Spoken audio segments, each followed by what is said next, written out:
Crystal Palace 0, Manchester City 1, and City closed the gap at the top of the table to 2 points within Arsenal. As always, if you love football related content, this is the place you make sure you subscribe down below on my road to 2,000 subscribers, and let me know in the comment section your thoughts on this match. It was inevitable. This honestly could have been the most one-sided 1-0 we've seen in football history. City were all over Palace like a rash. They had them penned in, moving the ball fluidly, and it was inevitable the goal was going to come. But for Crystal Palace, they have to be so annoyed at the manner in which they conceded that goal.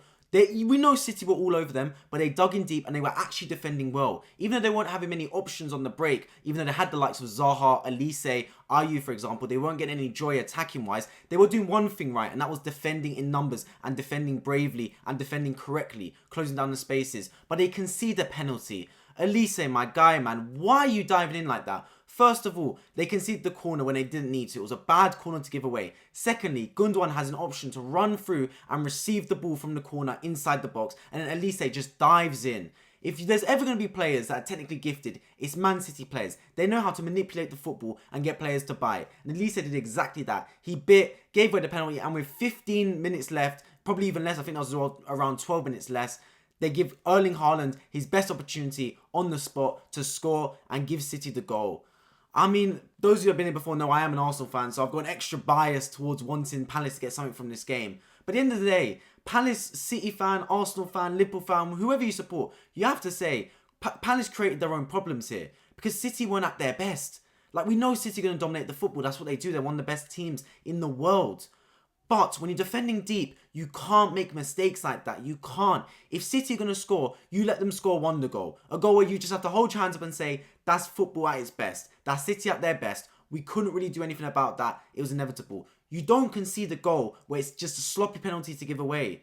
And then on the break, Crystal Palace have gone 3 games now without having a shot on target, and it showed today. They were absolutely nullified on the attack. Nullified. I think about the dangerous players they've got in their team. Zaha, Elise, Ayew. These are good footballers. Even Odsonne Edouard coming off the bench. I know he had a good career at Celtic before he came to Palace. They're good footballers. Why are they not getting anything out of the game?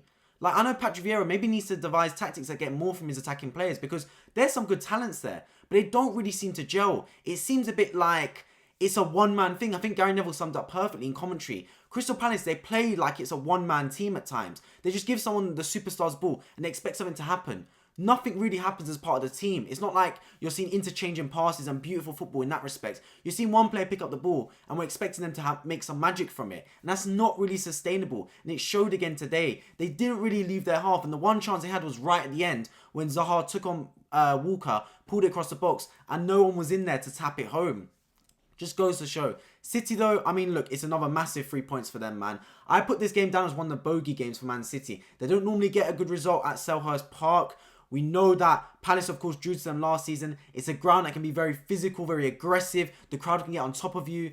But City did well today. They stuck to their game plan. They kept the ball. They kept passing it around. They were patient. They were persistent. And the goal did come. And it's exactly what they need to do, man. They displayed all the attributes of a top side. They didn't panic, even though it wasn't really going their way despite playing good football. They kept at it. And to be fair, I kind of did feel the goal was coming. It was a good 15-20 minute spell in that second half where it was just relentless pressure. And literally Palace could not leave their box. And the goal comes. At the end of the day, that's what happens. We saw it happen to Arsenal last week against Bournemouth, where it was just relentless for half an hour. Bournemouth not leaving their penalty box. And the same happened here today, and City got the result. And it was a big result for them as well. We saw what happened to Arsenal last week, getting the result last second against Bournemouth. A couple of weeks before, same against Aston Villa and Manchester United as well. City, they needed to get a win out of nothing, really. I mean, and we know they beat Newcastle last week. I mean, they've got a game in midweek against RB Leipzig. That's so important for their Champions League run. They had a nice week off before this game, and it was just about pulling it out the bag. With that being said, however, I don't know what I think about this Man City side, because I still think there's something strange about them. I mean, we've got De Bruyne not playing today. I mean, coming off the bench with 20 minutes left. Why is he not starting? I mean, he's fit. Surely you want him to come on. If there's Pep Guardiola should have sensed from early, honestly from half-time I would have subbed on De Bruyne. He's going, we've got all the possession here. Palace offered nothing on the counter-attack. We need a creative player to unlock a door. Who's that creative player? All my days we've got De Bruyne on the bench. Arguably one of the most creative players in world football. Why are they not bringing him on? Equally, Kyle Walker. We know what's always happened with him throughout the week with all the news that surrounded him, all the things he's done.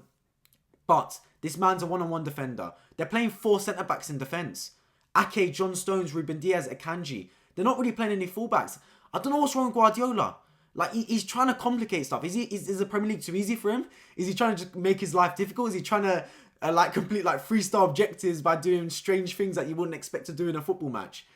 It's a bit strange. Like, I understand City apparently are going through some transition. I'm not too sure, but either way, it's a bit strange from Guardiola. We know he's got FA Cup tie next week, but Arsenal are going to play 2 Premier League matches for City even next kick of Premier League football. So we're going to have to see what happens there. All we do know is Arsenal do need to respond against Fulham tomorrow in another massive game that I will be covering on this channel, Why Football. So make sure you subscribe down below so you don't miss that one. Other points for City, though, is Erling Haaland. He scored today, a penalty, but he missed a couple sitters, man. He missed a couple sitters. Again, we're always talking about Haaland and Man City. Is he making City worse? Is he making City better? Is he making City different? No one can seem to pinpoint exactly what's happening with Haaland and Man City. Is it a match made in heaven? Is it a curse? Is it a blessing? Today, he scored the penalty, fair play. But other than that, kind of non-existent. And the chances he did have, he missed an absolute sitter. I'd go as far as saying I don't think Haaland's making City better. But with that being said, he is a match winner. He is a game winner. So for those Champions League nights, for those nights like today, where they've got a penalty, they've got one chance, they want it to fall to Haaland. And today he scored that goal. And he did exactly what he wanted. Pep Guardiola will be happy with the performance. He would be disappointed it was not more than one. But at the end of the day, football is a points game, and City got 3 points, and they now move within 2 points of Arsenal, and it's a massive psychological boost for them to play before Arsenal as well, because we know what happened last week. Arsenal had, let's be honest, a foregone conclusion to get 3 points against Bournemouth. They struggled. City played in the 12:30 kickoff and steamrolled Newcastle. We know Bournemouth are a decent side. Of course, they beat Liverpool earlier today, but at home, you really expected Arsenal to win that game. Now against Fulham tomorrow, can Arsenal bounce back and win some football matches? When I say bounce back, of course, they won last week, but as in bounce back from this City win. Who knows, man? Let's hope they go and do so, and the title race is hotting up with 11 to 12 games left. As always, let me know your thoughts match in the comment section down below. I'd absolutely love to hear it. If you're new around and you love football related content, this is the place we make sure you subscribe down below. My road to 2,000 subscribers. Let me know who you believe is going to win the Premier League this season. I've been Why Football, and I hope to see you all in my next video.